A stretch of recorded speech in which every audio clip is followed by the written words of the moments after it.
Here's a little story time to tell you from an immigration case that's all over the news now, and maybe I can kind of shed light on what it really means. You see, Kilmer Garcia came to the United States from El Salvador back in 2011.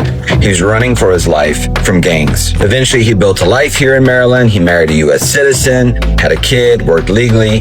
He even had something called withholding or removal, which means that the U.S. government agreed they couldn't deport him because it would put his life in danger. Fast forward to just a few weeks ago, ICE shows up and arrests him right in front of his son. No court hearing, no notice.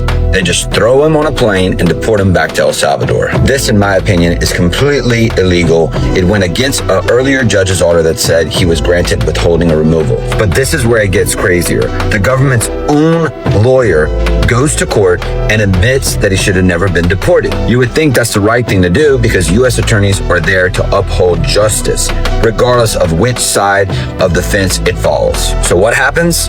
This weekend, the Justice Department head suspends him for not zealously advocating or defending the government's position.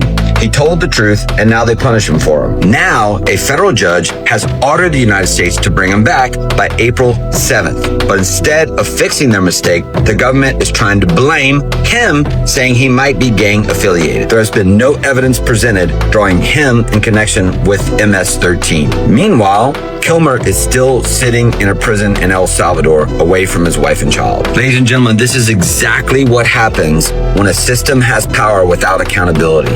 One mistake and your life can be turned upside down, even when you follow the law. Share this, follow for more. People need to know what's really happening.